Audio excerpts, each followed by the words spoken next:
বিয়ের আসরে বিধ্বস্ত অবস্থায় বসে আছে অষ্টাদশী কন্যা। তার চারপাশ সম্পূর্ণ নিস্তব্ধ। 18 বছর বয়সী সদ্য বউ সেজে বসে থাকা অনুরূপা যখন শুনল তার বিয়ে যার সাথে হচ্ছে সে তার হবু বরের বড় ভাই, তখন অনুর বুকটা ধক করে উঠল। এই কথাটি যেন বিয়েবাড়িতে ছড়িয়ে পড়ল তুমুল বেগে। অনুর হবু বর পালিয়েছে। বরপক্ষের ছেলে পালানোতে যেন তুমুল সাড়া ফেলেছে বিয়েবাড়িতে। নানান মানুষ নানান সমালোচনা করছেন। সকাল থেকে কেন এই কথাটা মেয়ের বাড়ির কাউকে জানানো হয়নি, এই নিয়ে মেয়ের বড় বাবা প্রচণ্ড রেগে আছে। বিষয়টা এখন এমন পর্যায়ে এসেছে যে বিয়েটা হবে কিনা তা নিয়ে সন্দেহ। রাগ সামলাতে না পেরে অনুর দাদা চেঁচিয়ে উঠল, আমার বোন কি এতটাই ফেলনা নাকি? দ্বিগুণ বয়সের লোকের সাথে বিয়ে দেব? মুহূর্তে পরিবেশটা আরও থমথমে হয়ে গেল। বর্তমান বিয়ের কনে অনু ওরফে অনুরূপা হালদার, সদ্য স্কুলের গণ্ডি পেরোনো এক রূপবতী কন্যা।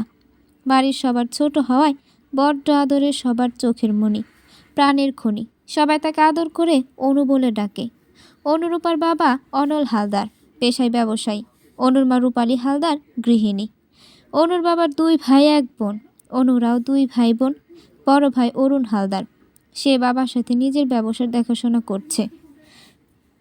অনল হালদারের বড় ভাই কমল হালদার আর তার স্ত্রী কর্ণা হালদার। তাদেরও 2 ছেলে মেয়ে। বড় ছেলে কর্ণ হালদার পেশায় পুলিশ অফিসার, আর মেয়ে কণিকা 24 বছরের যুবতী প্লাস 1 বাচ্চার মা। কণিকার স্বামী অয়ন দাশগুপ্ত, পেশায় কলেজ প্রফেসর। আজ হালদার বাড়ির ছোট কন্যার বিবাহ। সেই উদ্দেশ্যে নানা রঙে সেজে উঠেছিল হালদার বাড়ি, কিন্তু এখন সেই সব রং যেন ফিকে লাগছে। বাড়ির আদরের ছোট কন্যাকে অচেনা কোনো মানুষের সাথে বিয়ে দিতে নারাজ হালদার বাড়ির প্রতিটি ব্যক্তি। কিন্তু বিয়ের আসরে মেয়ের বিয়ে ভেঙে যাওয়া সমাজ মেনে নেবে না। বিয়ে ভাঙা মেয়েটা সমাজের কলঙ্কিনী রূপে গণ্য হবে।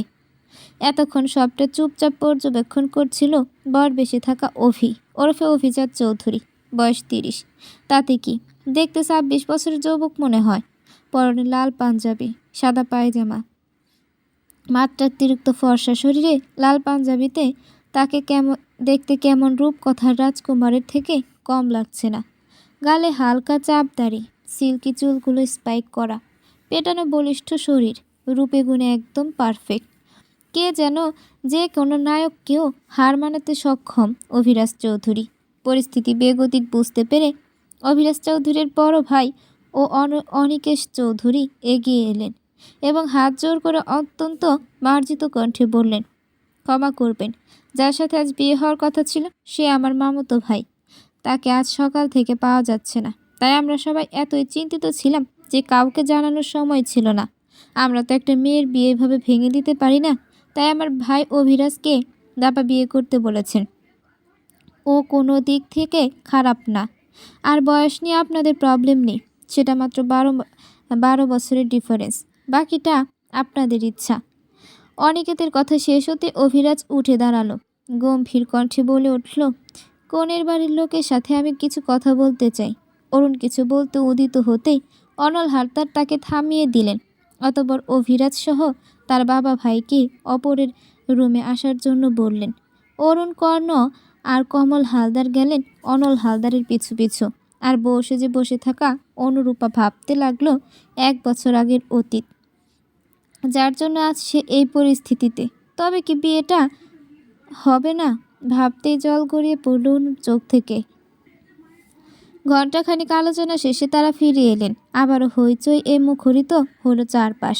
অবশেষে নানান বাধা পেরিয়ে অভিরাজ আর অনুরূপা একই সুতোয় বাধা পড়ল। 30 বছরের এক বলিষ্ঠ মানবের সাথে 18 বছরের বাচ্চা টাইপের অনু বিয়ে নামক এক পবিত্র বন্ধনে আবদ্ধ হলো। আজ থেকে অভিরাজ নামক গম্ভীর পুরুষটি অনুর স্বামী। ভাবতেই বারবার ভয়ে গুটিয়ে যাচ্ছে অনু। আচ্ছা, এই পুরুষটি কি অনুকে বুঝবে?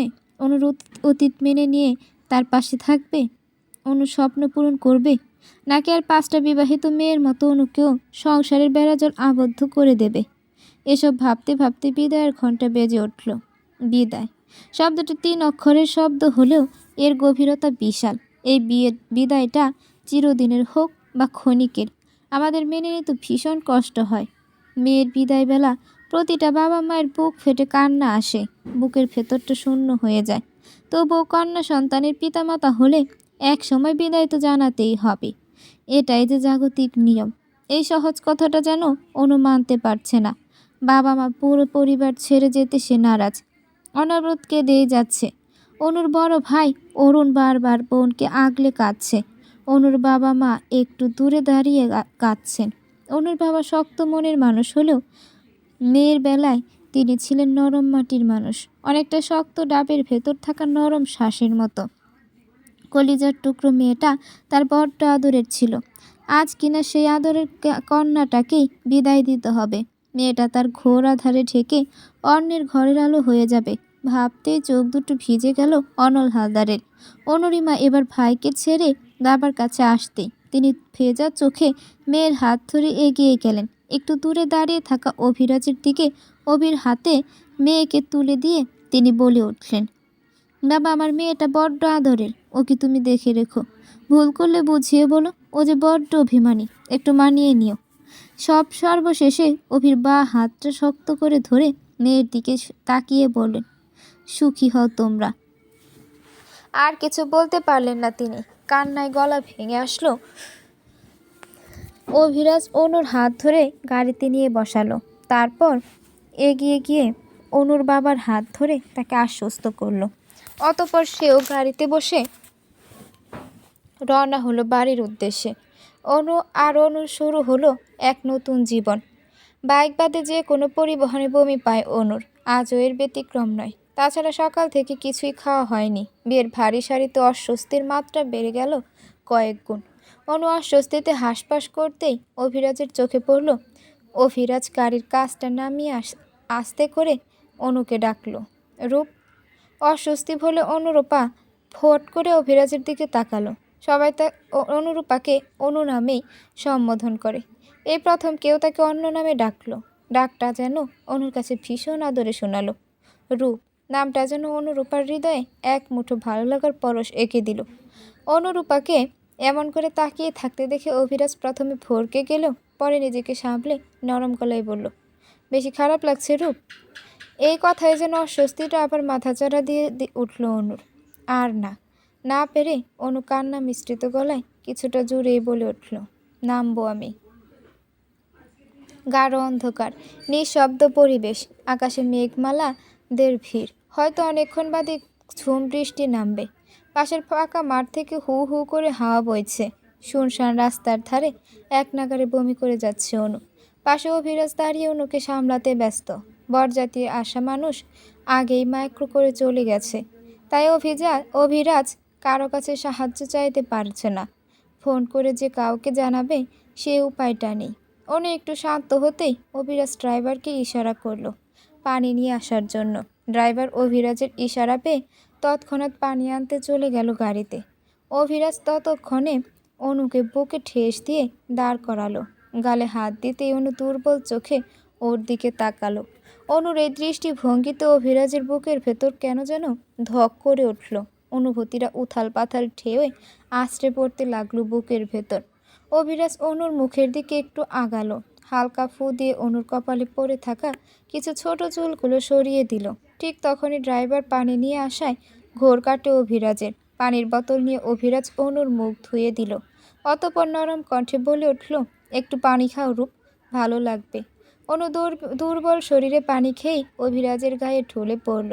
অভিরাজ অনুকে কোলে তুলে গাড়িতে নিয়ে বসলো। অতঃপর তারা রওনা হলেও বাড়ির উদ্দেশ্যে। জ্ঞান ফিরতে অনু পিট চোখে আশেপাশে তাকালো। অচেনা জায়গা দেখে মুহূর্তেই উঠে বসলো। চারদিকে তাকিয়ে চেনার চেষ্টা করলো। এখানে কখনো এসেছে বলে মনে পড়ছে না। অনু বেড থেকে নেমে ফ্লোরে পা রাখতেই নরম কিছু পেতে লাগলো। নিচে তাকাতেই দেখতে পেল পুরো ফ্লোর গোলাপের পাপড়িতে ভরা। রেড কালার লাল শেপের বেলুন পুরো ঘর জুড়ে ছড়িয়ে আছে। রুমের পুরোটাই হোয়াইট রং। রুমের আসবাবগুলো সব কাচের। এত সুন্দর রুম দেখে রূপ ভুলে গিয়েছিল যে অপরিচিত কোথায় আছে। দু হাতে ভারী শাড়িটা উঁচু করে ধরে পুরো রুমের ডেকোরেশন ঘুরে ঘুরে দেখতে লাগলো। বেডের পাশে ওয়াল মিরর, আর তার ঠিক পাশেই বড় করে অভিরাজের হাস্যোজ্জ্বল ছবি দেয়ালে টানানো, যেখানে অভিরাজের পরনে হোয়াইট শার্ট, ব্ল্যাক জিন্স, হাতে সিলভার ওয়াচ, চুলগুলো স্পাইক করা, আর চোখে সানগ্লাস। অভিরাজের এক হাত পকেটে ঢুকানো, আরেক হাত চোখের সানগ্লাস ধরে আছে। অনুমুগ্ধ হয়ে কিছুক্ষণ থাকলো। পরক্ষণে তার মনে পড়ল ছবির এই মালিকের সাথে কয়েক ঘন্টা আগে তার বিয়ে হয়েছে। বিয়ের কথা ভাবতে অনু ভয়ে জমে গেল। ঠিক তখনই দরজা থেকে পুরুষালী কণ্ঠ ভেসে এলো, ডোন্ট মুভ ফ্রম দেয়ার। বিড়াল পছন্দ করে না এমন মানুষ দুনিয়ায় কম, কিন্তু কিছু কিছু মানুষ বিড়াল অপছন্দও করে। এর অন্যতম কারণ বিড়াল ভয় পাওয়া। অনুরূপা এদের মধ্যে অন্যতম। বিড়াল যে জমের মতো ভয় পায়, শুধু বিড়াল না, বার্ড আর র্যাবিট ছাড়া যে কোনো জন্তু অনুরূপা ভীষণ ভয় পায়। এই যে এখন বিড়ালের ভয়ে ঘাপটি মেরে বেলকনিতে বসে আছে। মুখের অবস্থা ভীষণ বাজে, বিয়ের মেকআপ না তোলায় মুখে বসে বিচ্ছিরি দেখাচ্ছে। তারপর ভয়ে এদিক ওদিক ছুটোছুটি করায় আরও ঘেটে গেছে। অনুরূপা কাঁদো কাঁদো মুখে তাকিয়ে কিছুক্ষণ আগের কথা ভাবছে। কিছুক্ষণ আগে অনুরূপা যখন অভিরাজের ছবির দিকে হাঁ করে তাকিয়েছিল, তখনই অভিরাজ রুমে ঢুকে নববধূ সাজে অনুরূপার দিকে মুগ্ধ দৃষ্টিতে কিছুক্ষণ তাকিয়ে থাকে। বিয়ের শাড়ি উঁচু করে ধরে অবাক চোখে ছবির দিকে তাকিয়ে থাকা অনুরূপাকে ভীষণ কিউট লাগছে অভির কাছে। কিন্তু যখনই নিচে চোখ গেল, তখনই আতকে উঠল অভি। নিচে অনুর দিকে হাঁ করে তাকিয়ে আছে অভির প্রিয় বিড়াল স্মাইলি। অনু একটু পিছালেই স্মাইলির গায়ে পড়ে যাবে। অভি অনুকে সাবধান করতেই অনু জমে যায়। ঠিক তখন স্মাইলি আওয়াজ করে ওঠে, আর অনু হঠাৎ বিড়ালের আওয়াজে চিল্লিয়ে দৌড় দিতে গেলেই অভি পেছন থাকায় অভিকে নিয়ে নিচে পড়ে যায়। অভি দিক বেদিক ভুলে অনুর মুখের দিকে এক দৃষ্টিতে তাকিয়ে রয়। অনুর ভয় পাওয়া মুখশ্রীতে, আর অনু সে তো ভয়ে চোখ মুখ খিচে বন্ধ করে রেখেছে। তার দিকে যে কেউ অপলক তাকিয়ে আছে, তাতে আর তার কোনো ধারণাই নেই। ধারণা থাকলে অনু হয়তো এতক্ষণে লজ্জায় মাটির নিচে চলে যেত। অভি যেন কোনো ঘরের মাঝে হারিয়ে গেছে। 30 বছর বয়সে এসে প্রথম কোনো নারীর সংস্পর্শে এসেছে সে, কোনো নারীর এতটা কাছে, তাও নারীটি নাকি তার সদ্য বিয়ে করাবো, একান্ত তার নারী। অভির মনে অজানা এক অনুভূতির প্রকাশ ঘটছে। তবে কি 30 বছর পর বসন্তের আগমন ঘটল অভির হৃদয়ে? অভি অনুর ঠোঁটের কাছে এগোতেই স্মাইলি আবার আওয়াজ করল। অনু এবার ভয়ে অভিকে ঝাপটে জড়িয়ে ধরল। অনুর কাণ্ডে অভির দম বন্ধ হবার জোগাড়। সব ভালো লাগা যেন মুহূর্তে পালিয়ে অভির মুখে ভর করল। একরাশ রাগ। বিড়ালকে ভয় পাওয়ার কি আছে? ভয় পায় ঠিক আছে, কিন্তু আওয়াজ শুনলেই এত ভয় পায় নাকি? অভি এবার থমকে উঠল। কি অভি, এভাবে জড়িয়েছ কেন? ছাড়ো আমাকে। অভির হঠাৎ ধমকে অনু পিট চোখে ওপরে তাকালো। অভিকে এত কাছে দেখে অনুর এবার দম বন্ধ হবার জোগাড়। অনুকে এমন করে অভিকে এত কাছে দেখে অনুর এবার দম বন্ধ হবার জোগাড়। অনুকে এমন করে তাকিয়ে থাকতে দেখে অভি পুনরায় ধমক ওঠে। তুমি আমাকে ছাড়বে নাকি আমি তোমাকে নিয়ে উঠব? অনু মুহূর্তেই ছেড়ে দিল। অভি উঠে দাঁড়িয়ে মিররের দিকে এগিয়ে গেল। অনু হতভম্ব চোখে অভির যাওয়ার দিকে তাকিয়ে বিড় করে বলে উঠল, কেমন লোক রে বাবা! প্রথমে ধমক দিল, এখন আবার অ্যাটিটিউড দেখিয়ে চলে গেল। অসহ্য লোক কোথাকার। এই লোকের সাথে নাকি আমার সারা জীবন থাকতে হবে। OMG! কথাগুলো বলেই অনু যেই না উঠে দাঁড়ালো, অমনি স্মাইলি সামনে এসে দাঁড়ালো। অনু স্মাইলির দিকে তাকিয়ে আতঙ্কে ওঠে। বাবা গো বলেই এক দৌড়ে বেলকনিতে চলে গেল। অভি মাত্র শাওয়ার নেওয়ার জন্য ওয়াশরুমে যাচ্ছিল। অনুর চিৎকার শুনে সেদিকে তাকিয়ে রাগে ফেটে পড়ল। ধূপ ধাপ পা ফেলে বেলকনির দরজার সামনে দাঁড়ালো। অতঃপর বেলকনির দরজা লক করে অনুর উদ্দেশ্যে বলে উঠল, বিড়াল ভয় পাও তাই না? আজ সারা রাত বেলকনিতে থাকবে, ইডিয়েট কাট। বলে অভি ওয়াশরুমে চলে গেল। আর এদিকে সেই তখন থেকে অনু বেলকনিতে বসে আছে। এদিকে আকাশের অবস্থা ভালো না। মেঘমালাদের ভিড় এখনও কমেনি। যে কোনো সময় বৃষ্টি নামতে পারে। এসব ভেবেই অনু এবার শব্দ করে কেঁদে উঠল। বজ্রধ্বনির শব্দে চারপাশ ভয়ঙ্কর হয়ে আছে। ক্ষণে ক্ষণে বজ্রধ্বনির আলোয় আলোকিত হচ্ছে চারপাশ। মেঘের গা বেয়ে নেমে আসছে জল রাশি, যার ঝলমল আওয়াজ মৃদু ভালো লাগার সৃষ্টি হলেও বজ্রধ্বনির আওয়াজ তা মিলিয়ে গিয়ে ভয়ের সৃষ্টি করছে। অনু এক দৃষ্টিতে সেদিকে তাকিয়ে বৃষ্টি দেখছে। পরনে তার ব্লু কালারের পাতলা শাড়ি, চুলগুলো শাওয়ার নেওয়া ভেজা। এখন রাত 2টা হবে। সেদিকে আপাতত ধ্যান নেই অনুর। সে তো এক মনে নিজের জীবনের হিসেব কষতে ব্যস্ত। আচ্ছা, তার জীবনটা এমন না হলেও পারত। যত যত অতীত ভুলতে চাইছে, ততই অতীতের বিষাক্ততা তার বিষ ছাড়াতে ব্যস্ত। হঠাৎ করে সব এলোমেলো হয়ে গেল। কিছু কি ঠিক হবে না, নাকি এমন অগোছলাই থেকে যাবে? জানা নেই অনুর। অনু এবার সোফায় শুয়ে থাকা অভির দিকে তাকালো। ঘুমন্ত অভিকে কত মায়াবী লাগছে। আচ্ছা, এই মানুষটার কি দোষ? সে কেন অনুর মতো অশুভ এক মেয়ের সাথে বেঁধে গেল? অনু তো সবার জন্য অশুভই, যেখানে যায় সেখানে অশুভর ছায়া ফেলে। অনু ভাবতে বসলো কিছুক্ষণ আগে বলা অভির কথাগুলো। কিছুক্ষণ আগে অভি শাওয়ার নিয়ে বেরিয়ে আসতেই দেখে বাইরে প্রচণ্ড বৃষ্টি হচ্ছে। ওদের দ্রুত তোহালে সোফায় ফেলে বেলকনির দিকে এগিয়ে যায়। বেলকনির দরজা খুলে সামনে তাকাতেই একরাশ মুগ্ধতা এসে ভর করে অভির চোখে। 1 পা 2 পা করে অভি এগিয়ে যেতে থাকে সামনে দাঁড়ানো বৃষ্টি স্নান রমণীর দিকে। অনু তখন এক মনে বৃষ্টির পানি নিয়ে খেলতে ব্যস্ত। পরনের এখন তার বিয়ের শাড়ি। অভি এগিয়ে আসায় নিজেও ভিজে চুপচুপে হয়ে গেছে। সেদিকে খেয়াল নেই তার। তার সমস্ত ধ্যান ধারণা তো সামনের দাঁড়ানো সদ্য বিবাহিত ছোট বউয়ের দিকে। অনু বৃষ্টির পানি নিয়ে পেছন ঘুরতেই অভিকে হঠাৎ দেখে চমকে গেল। অভির পরনে শুধু ব্ল্যাক ট্রাউজার, ফর্সা শরীর বেয়ে পানি পড়ছে অনবরত। লোমশ বুকে পানি জমে আরো আকর্ষণীয় করে তুলেছে। অনু এক দৃষ্টিতে অভিকে দেখতে ব্যস্ত। এই প্রথম বড় ভাই অরুণ বাদে অন্য কোনো পুরুষের এত কাছে অনু। বুকের খয়েরি রঙের হাড়টা প্রচণ্ড বিট করতে শুরু করেছে। অভি এগিয়ে গিয়ে অনুর কোমর চেপে ধরে কাছে টেনে আনলো। মুখের উপর পড়ে থাকা বৃষ্টি ভেজা চুলগুলো সরাতেই অনু হালকা কেঁপে উঠল। অভি অনুর মুখের দিকে এগিয়ে যেতেই অনু অজান্তেই চোখ খিচে বন্ধ করে নিল। অভির এতে নেশা আরও বেড়ে গেল। নিজেকে সামলানোর দায় হয়ে পড়েছে। তাদের দুজনের দূরত্ব এখন মাত্র 1 ইঞ্চি। অভি আরও একটু এগিয়ে আসতেই প্রচণ্ড জোরে আকাশ কাঁপিয়ে বজ্রপাতে কেঁপে ওঠে অনু। অভিকে জড়িয়ে ধরল। অভি অনুর মাথায় এক হাত রাখলো। এটা তাদের প্রথম কাছে আসা। আচ্ছা, এটাই কি শেষ কাছে আসা হবে? অনুর অতীত জেনে গেলে অভি কি দূরে সরে যাবে? ভাবতেই অনু ধাক্কা দিয়ে অভিকে নিজের থেকে খানিকটা দূরে সরিয়ে দিল। অভি জিজ্ঞাসা দৃষ্টিতে তাকাতেই অনু কাঁপা কাঁপা গলায় বলে উঠল, ভালো না বেশে আমাকে কাছে টেনে নেবেন না। এই মোহর পর্দায় ঢাকায় স্পর্শ আমি চাই না। অভি রক্তলাল চোখে তাকিয়ে আছে অনুর দিকে। কিছু একটা ভেবে অভি বলে উঠল, তোমাকে স্পর্শ করার কোনো ইচ্ছে আমার ছিল না, আর না এখন আছে। তবে বিয়েটা ছেলে খেলা নয়, তাই আমাকে মেনে নিতে হবে তোমার।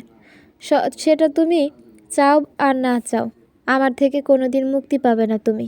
বুঝোই তো, বুড়ো বয়সে বউ পাবো না আর। তাই তুমিই সম্বল। আর রইল ভালোবাসার কথা, সেটা আস্তে আস্তে তৈরি হয়ে যাবে তোমার সাথে, এক ছাদের তলায় থাকতে থাকতে। Don't worry. ওকে, যাও এখন চেঞ্জ করে নাও। কথাগুলো এক নিঃশ্বাসে শেষ করেই অভি রুমে চলে গেল। অনু তখনও অভির কথার গভীরতায় আটকে আছে। কিছুক্ষণ থাকার পর অনু ভেতরে চলে গেল। গিয়ে দেখলো অভি নেভি ব্লু টি শার্ট পরে সোফায় শুয়ে পড়েছে। অনু আর না তাকিয়ে নিজের লাগেজ থেকে শাড়ি বের করে ওয়াশরুমে চলে গেল। সেই তখন থেকে অনু বেলকনির দরজার সামনে দাঁড়িয়ে থাই গ্লাস দিয়ে বৃষ্টি দেখছে আর ভাবছে নিজের অতীত। সূর্যের মিষ্টি আলো চোখে পড়তেই পিট পিট করে চোখ মেলে তাকাতেই চাইল অনু, কিন্তু চোখ খুলতে পারল না। চোখ বন্ধ অবস্থাতেই উঠে বসলো। সারা রাত জাগার ফলে চোখ ভীষণ জ্বালা করছে, সাথে মাথা ব্যথা তো আছে। আস্তে আস্তে চোখ খুলে বোঝার চেষ্টা করলো সে কোথায় আছে। আশেপাশের জিনিসগুলো অপরিচিত কেন লাগছে। পরক্ষণে মাথায় একটু চাপ পড়তেই মনে পড়ল সে এখন বিবাহিত।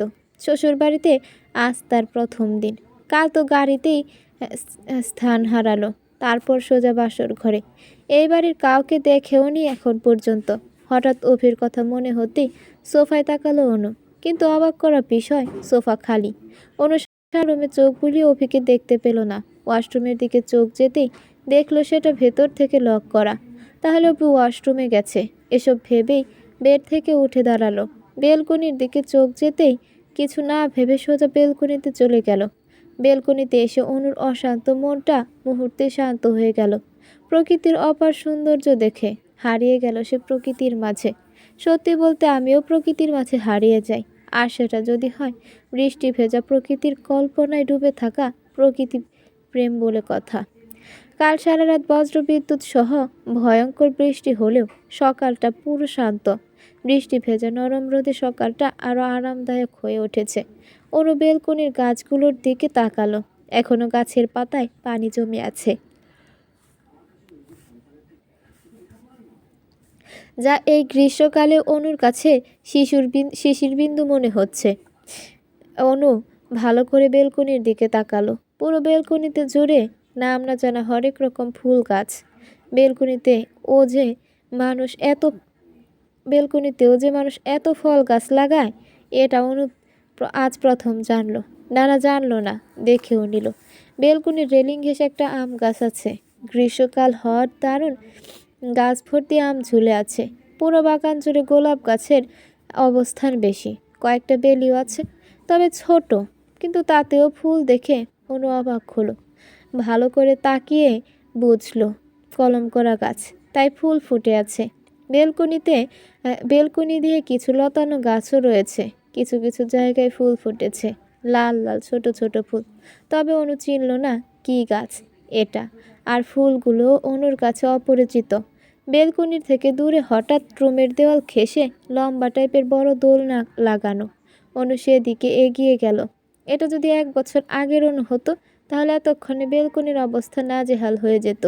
যে হারে পাজি আর দুষ্টু ছিল অনু, তবে বর্তমান আর আগের অনুর মধ্যে বিশাল ফারাক। এসব ভেবেই দীর্ঘশ্বাস পেরিয়ে এলো অনুর বুক চিরে। ঠিক তখনই পেছন থেকে পুরুষালী কণ্ঠ ভেসে আসলো। এখানে কেন এসেছো? বৃষ্টি ভেজা ফ্লোর, যে কোনো সময় অঘটন ঘটে যেতে পারে, ভেতরে এসো। অনু পেছনে তাকিয়ে অভিকে দেখে থমকে গেল। নেভি ব্লু টি শার্ট আর অফ হোয়াইট হাফ প্যান্ট, গলায় তোয়ালে ঝুলানো। মাথা থেকে বিন্দু বিন্দু পানি পড়ছে। যদিও এটা সাধারণ বিষয়, তবে অনুর কাছে এটা অসাধারণ লাগছে। এত সুন্দর কেন এই পুরুষ মানুষ এত সুন্দর হতে নেই। এই এই যে অভির এই অসাধারণ রূপে অনুর বুকের ভেতর খয়েরি রঙের হার্টবিটটা প্রচণ্ড গতিতে ছুটে চলেছে, যেন এক্ষুনি বাহিরে বেরিয়ে আসবে। অভি অনুকে এমন চুপ করে দাঁড়িয়ে থাকতে দেখে বলল, কি হলো? এমন করে চুপ করে বসে আছো কেন? কি দেখছো? এমন করে ভেতরে আসো। অনু অভির দিকে তাকাতে আনমনে বলে উঠল, এত সুদর্শন কেন আপনি? অভি অবাক হয়ে তাকালো। অনু এতক্ষণে হুঁশ আসলো। ও কাকে কি বলছে মনে পড়তে অন্যদিকে তাকিয়ে হাঁসফাঁস করতে লাগলো। অভি অনুর অবস্থা বুঝতে পেরে মুচকি হেসে বলল, ভেতরে এসো, নিচে যেতে হবে তো।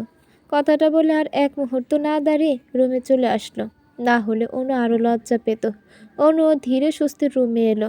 এখন শাওয়ার নেওয়ার ইচ্ছে করলো, উপায় নেই।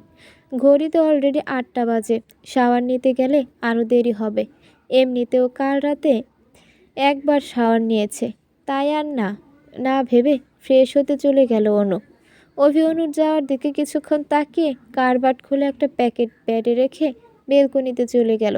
অভি চাইলে পারত একাই নিচে যেতে, কিন্তু ও একা গেলে নিচের সবাই অনুকে আরও কথা শোনাবে। এমনিতেই ওদের বিয়েটা অস্বাভাবিক পরিস্থিতিতে হয়েছে। তার উপর বাড়ির ছোট ছেলে বিয়ে করেছে শুনে পুরো গোষ্ঠী শুদ্ধ। সকাল সকাল চৌধুরী বাড়িতে হাজির। এক একজন এক এক রকম কথা বলবে। এখানে অনুর দোষ না থাকলে অনুকে সবচেয়ে বেশি কথা শুনতে হবে। তাই অভি যতটুকু পারবে অনুর পাশে থাকবে, পরিস্থিতি সামলানোর চেষ্টা করবে। এসব ভাবতে ভাবতেই রুমে গেল। রুমে যেতেই প্রতিবারের মতো এবারও চোখ আটকালো রূপবতী নারীর দিকে।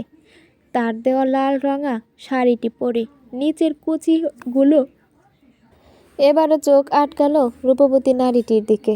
তার দেওয়া লাল রঙা শাড়িটি পরে নিচের কুচি ঠিক করছে অনু। পিঠ ছড়িয়ে থাকা চুলগুলো নিচে হওয়ার ফলে সামনে ভেসে অনুর মুখ ঢেকে রেখেছে। অভি কিছুক্ষণ তাকিয়ে থেকে চোখ সরিয়ে নিল, অতঃপর স্লো ভয়েসে বলল, হয়েছে তোমার? অনু চুলগুলো হাওয়ায় উড়িয়ে অভির দিকে তাকালো। অনুর এমন তাকানোর ধরন অভির বুকে গিয়ে প্রচণ্ড এক ধাক্কা খেলো। অনুর অভির থেকে চোখ সরিয়ে বলল, হয়ে গেছে, চলুন। অভি ঘর থেকে বেরিয়ে হাত ধরল নিচে যাওয়ার উদ্দেশ্যে। অনুর মনে মৃদু শিহরণ বয়ে গেল। অভির ধরা হাতটির দিকে এক দৃষ্টিতে তাকিয়ে রইল। অন্ধকার রুমে হালকা আলোর সামনে দাঁড়িয়ে আছে 27 বছর এক যুবক। তার চেহারা সম্পূর্ণ আধারে ঢাকা। আলোটুকু শুধু একটা ছবির দিকে পড়েছে। সেই ছবির দিকে এক দৃষ্টিতে তাকিয়ে আছে যুবকটি। ছবিটিতে হাস্যোজ্জ্বল এক কিশোরী হতে কয়েকটা কিটক্যাট নিয়ে দাঁড়িয়ে আছে। মুখ ভর্তি কিটক্যাট, মুখে চারপাশে অসংখ্য চকলেটের দাগ। ছবিতে থাকা মেয়েটির বয়স 15 কি 16। সেই ছবিতে হাত বোলাচ্ছে যুবকটি। অতঃপর হালকা আওয়াজ ফিস ফিস করে বলে উঠল, যতই পালাও আমার থেকে, বন্দি তো তোমাকে হতেই হবে আমার খাঁচায়। একবার যখন আমার নজর পড়েছে তখন আর মুক্তি নেই তোমার। এত কিছু করেও তোমাকে নিজের না করতে পারার যন্ত্রণা তোমাকে প্রতি সেকেন্ডে বোঝাবো আমি। আমার ভালোবাসার ভয়ঙ্কর অনুভূতির সাথে তোমাকে পরিচয় করব।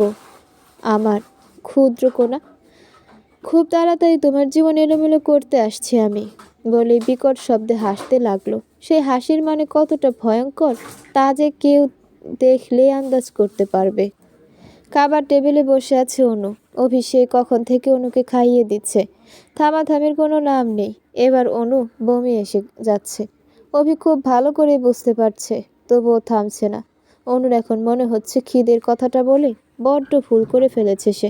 আসল ঘটনা ঘটেছে অনু নিচে আসার পর।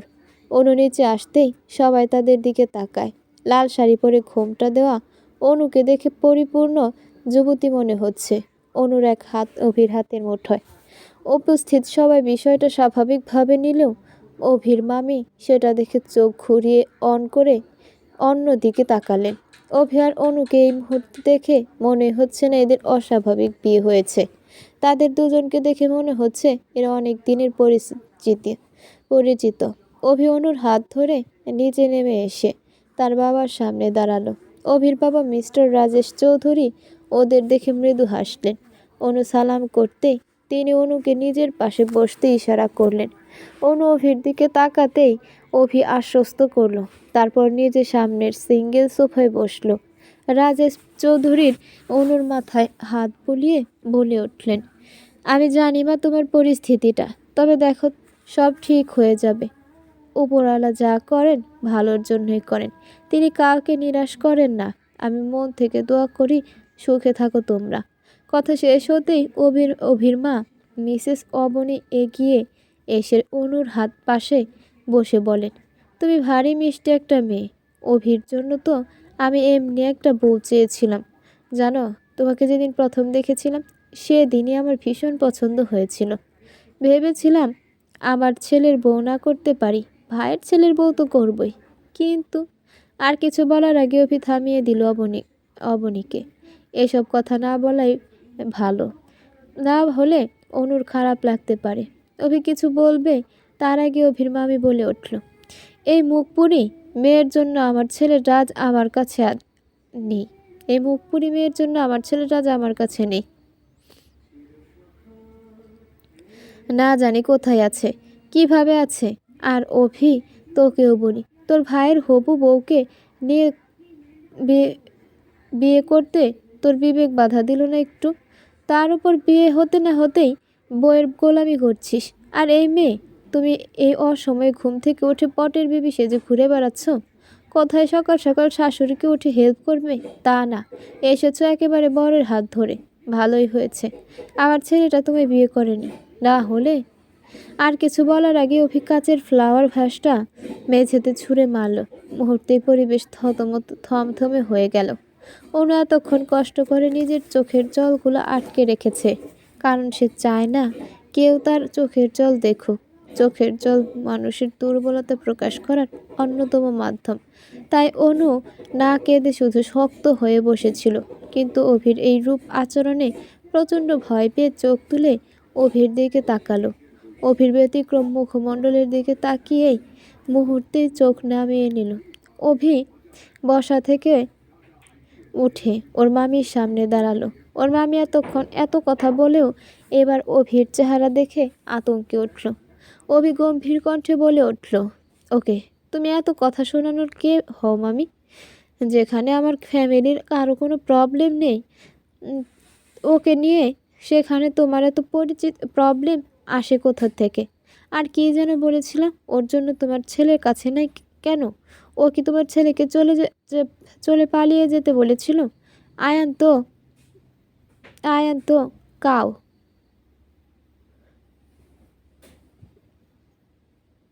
কে কিছু না বলেই চলে গেছে, কাউকে কিছু না বলে চলে গেছে। তাহলে এখানে ওর দোষটা কোথায় বলো? কোথায় ওর দোষ? ওর মামি মাথা নিচু করে রেখেছেন, কারণ তিনি জানেন অভিকে খেপালে অভি কি বলতে পারে। তাই তিনি একদম চুপ করে আছেন। কিন্তু অভি চুপ করলো না। সে আবারও বলে উঠল, আর কি বলেছিলে? ভাইয়ের হবু বউকে বিয়ে করতে লজ্জা লাগেনি কেন? কেন আমার? আচ্ছা আমি মামি, তোমার তো একটা মেয়ে আছে, তার যদি বিয়ের আসরে বিয়ে ভেঙে যায় তখন তোমার ভালো লাগবে তো? আর বউয়ের হাত ধরে নামলে সেটা গোলামি বলে? আর তুমি যে মামার উপর হুকুম চালাও সেটা কে? তাহলে তুমি কি বলে? রূপের রূপের কাল সারাদিন অনেক ধকল গেছে, তাই সে আজ দেরিতে ঘুম থেকে উঠেছে। তাতে কি হয়েছে? মাকে সাহায্য করার জন্য সারা জীবন পড়ে আছে তো, তাই না? তাছাড়া মার তো কোনো সমস্যা নেই এতে, তাহলে তোমার কেন সমস্যা? থাকবে বউ দেখতে এসেছ, দেখে খেয়ে দিয়ে চলে যাবে। এইসব নিয়ে তোমার না ঘামাতে হবে মাথা। ওর মামি কিছু না বলে অনুর দিকে একবার রাগি চোখে তাকিয়ে বেরিয়ে গেল। অভির মামা অনুর কাছে এসে মাথায় হাত বুলিয়ে দিলেন। কিছু বলতে গিয়েও বললেন না। তিনি বউয়ের পিছন ছুটলেন। তার ছেলে তার বউ যা করছে তা তিনি আর কী বা বলবেন। অভি এবার অনুর দিকে এগিয়ে গিয়েও ওর হাতে হাত দিতেই অনু চমকে তাকালো। অনু এতক্ষণ এক ধ্যানে অভির কথা শুনছিল। কোনো পুরুষ এমনভাবে বউয়ের সাথে থাকতে পারে তা যেন অনুর কাছে স্বপ্নের মতো লাগছে। এই পুরুষের আর কত রূপ আছে কে জানে। তবে অনুর হৃদয় অভির জন্য জায়গা করতে শুরু করেছে। তাই অনু বেশ ভালোভাবেই বুঝতে পারছে। হাতে টান পড়তেই ভাবনা থেকে বেরিয়ে এলো অনু। অভি ডাইনিং টেবিলের সামনে এগোতে অনু সফট ভয়েসে বলে উঠল, হাত ছাড়ুন না, আমার একটু খিদে নেই। ব্যাস, অভিকে রাগের সপ্তম পর্যায়ে পৌঁছাতে এই কথাটি যথেষ্ট ছিল। অনুকে টেনে চেয়ারে বসিয়ে সেই যে খাওয়ানো শুরু করেছে, এখনও থামছে না। এদিকে অনুর পেট ফুলে ঢোল হবার জোগাড়। এবার অভির মা এসে অনুকে টেনে তোলেন। অভির দিকে তাকিয়ে রেগে বললেন, কখন থেকে আমার মেয়েটার উপর নির্যাতন করছিস? তোকে এত সাহস দিল কে? অভি কোনো উত্তর না দিয়ে নিজে খাওয়া শুরু করলো। তবে অনুর প্লেটটাতেই অনু ভীত চোখে অভির দিকে তাকিয়ে রইল। কি সাংঘাতিক লোক! খেতে না চায় কি শাস্তিটাই না দিল। এই জীবনে এমন শাস্তি অনু কখনো পায়নি।